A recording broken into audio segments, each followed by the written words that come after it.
আমার বন্ধু বান্ধব দেখলে বলে এই আলুর পথে চা খায়া যা। আমরা মনে করি আমরা শিল্পী, আমরা আপন মানুষ, আমরা আমাদের মনের কথা বলি, আমাদের আপন কথা বলি, আমরা ন্যায়কে ন্যায় বলি, অন্যায়কে অন্যায় বলি। আপনারা বলেন নাই, নীরব ছিলেন, নীরব থাকেন, কিন্তু না, আপনারা নীরবে মানুষ হত্যা হচ্ছে, ছাত্র হত্যা হচ্ছে সেটাকে প্রশ্রয় দিচ্ছেন। আর নয়তো আপনি কোন বুদ্ধিজীবী, আপনি কোন পলিটিশিয়ান এবং বুদ্ধিজীবী যেখানে আপনাকে রাখতে হয় ওইখানে কি আলোচনা হবে না হবে সেটাকে লাইন আপ করে দিবেন আপনি, বা আপনি সেটাকে দেখবেন যে এখানে কেউ ভুলভ্রান্তি করতেছে কিনা, পলিসিটা ঠিকঠাক আগাচ্ছে কিনা। আপনাকে কেন রাখা হয়েছে সেখানে? আপনাকে কেন রাখা হয়েছে সেখানে? আপনারা বলতেছেন আমাদের কেউ রাখছে, কেউ বের করে দিছে, কেউ ইয়ে করছে। তার মানে কি আপনাদের কোনো মানে ইয়ে নাই, বোধজ্ঞান নাই? আপনি কে কোথায় নিয়ে যাবে, কোথায় নিয়ে বাংলা বাজারে বিক্রি করে দিবে আপনি সেই সম্পর্কে জানেন না। আপনি একটা সংগঠনের সভাপতি সেক্রেটারি হয়ে আছেন আপনারা, অথচ আপনাদের মানে জ্ঞান বুদ্ধি কিচ্ছু নাই।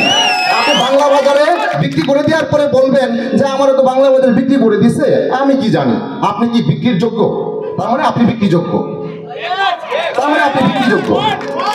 তো এখানে আমরা শিল্পীরা বসছি, আমরা চিঠি পাঠাইছি, চিঠি পাঠানোর পর ওনারা চিঠির উত্তর দেয় হচ্ছে কখন জানেন?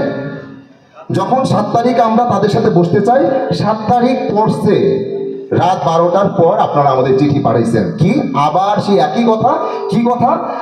শেষের কথাগুলো দিয়ে বলি, এই নতুনদের মেধায়, নতুনদের যে মেধা মনন এবং যে চিন্তা ভাবনা এবং তাদের মধ্যে যে উদ্দীপনা কাজ করার জন্য, তাতে আমরা অনুপ্রাণিত,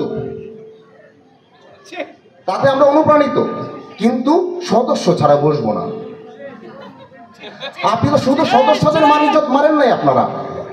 আজকে আমি সদস্য, আমি ছাড়াও যারা আছে আমার বন্ধু বান্ধব দেখলে বলে এই আলুর পথে চা খায়া যা।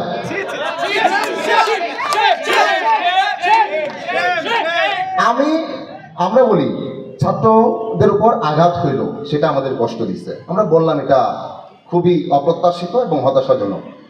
ছাত্র হত্যা করা হইল, আমরা বললাম যেটা হত্যা, এবারটা সরকার কর্তৃক হত্যা হতে পারে না।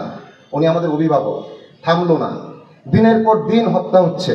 আমরা সেটা নিয়ে আমরা শিল্পীরা মানবিক জায়গা থেকে বললাম আমরা মানুষ, আমাদের এই অধিকার আছে এবং আমাদের অধিকার লঙ্ঘন হচ্ছে এবং আমাদের হত্যা করা হচ্ছে বলছিলাম। আপনারা বিবৃতি দিয়েছেন একটা 15 তারিখ। কি বিবৃতি দিয়েছেন? আমি কে তুমি কে, রাজাকার রাজাকার। শুধুমাত্র এইটুক ভিডিও দেখে, শুধুমাত্র এইটুক ভিডিও দেখে তাৎক্ষণিক আপনারা ডিসিশন নিয়েছেন একটা বিবৃতি দেওয়া লাগবে যে ওরা রাজাকার, দেশে থাকে। এবং সেটা আমাদের সভাপতি সাহেব সংবাদ মাধ্যমে বললেন যে একটা চেতনা থেকে এটা বলা হয়েছে। আপনার একটা চেতনা, আপনার একটা চেতনা এত শক্তিশালী যে আপনি 14 তারিখ ভিডিও দেখে 15 তারিখ বিবৃতি দিতে পারছেন। 15 তারিখের পর আপনারা বুঝতে পারছেন বিবৃতিটা সার্বজনীন হয় নাই। 15 তারিখের পর আপনারা বুঝতে পারছেন বিবৃতিটা সার্বজনীন হয় নাই। ফাইন, ভালো কথা। 14 তারিখ একটা ভিডিও দেখে আপনি 15 তারিখ বিবৃতি দিতে পারেন, তারপরে বুঝছেন সার্বজনীন হয় নাই। সেটার বিবৃতি দিবেন কি দিবেন না, তার জন্য প্রতিদিন মানুষ হত্যা হচ্ছে, প্রতিদিন ছাত্রদের হত্যা করা হচ্ছে। সেটা দিন দিন দিন দিন গিয়ে 30-31 তারিখ আপনারা ভাবলেন আমাদের মনে একটা বিবৃতি দেওয়া দরকার। আপনার একটা চেতনা কত গতিসম্পন্ন, এবং পরে যখন মানুষের জন্য কথা বলবেন তখন আপনি স্লো হতে হতে হতে হতে আপনি 2G'র নিচে নেমে গেছেন। আমরা যারা কথা বলছি আমাদের কাছে অনেক মানুষজন, অনেক ছাত্ররা নক দিত, এবং আমি বলতে পারি আমরা এটা অবশ্যই স্বীকার করি, মানুষের ভালোবাসা পাওয়াটা আশীর্বাদ আমাদের জন্য, আমাদের জন্য আশীর্বাদ। আমাকে স্কুল কলেজ ক্যাম্পাস পুরো যারা ম্যাক্সিমাম জন চিনে তারা আমাকে নক দিত, আপনারা কিছু বলেন, আপনারা কিছু বলেন। যারা হয়তো তাদের কাছে পোস্ট পৌঁছাইতো না, আমি বলতাম, তারা দেখতো, ঠিক আছে, তারা এটা বলতো। কেন বলতো?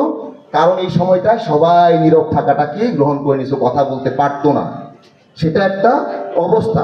সেই অবস্থার ভিতরে আমরা কেউ কেউ মানবিক জায়গা থেকে সেই মানবিক জায়গাকে খণ্ডন করে কথা বলতেছিলাম, কিন্তু তখন আপনারা কথা বললেন না। ভালো, একটা পর্যায়ে সেটা ঢাকলো যে অভিনয় শিল্পীরা কেউ কেউ তো কথা বলছেন, কেউ কেউ তো কথা বলছেন, আমরা কিছুটা দায় মোচন করতে পারছি সকলের পক্ষে। কেউ কেউ দেশের সংস্কার চলতেছে, দেশ সংস্কার চলতেছে, দেশ সংস্কারের সময় কে কোন দল সেই হিসাবে কিন্তু এই সময়টাই মানুষ নামে নাই। প্রত্যেকে মানুষের পক্ষে মানুষ নামছে। আর আপনি শিল্পী অশিল্পী, সদস্য অসদস্য ভাগ করতেছেন, আপনি তো সেই তরিকাতেই চলতেছেন। এইসব তরিকা বন্ধ করেন।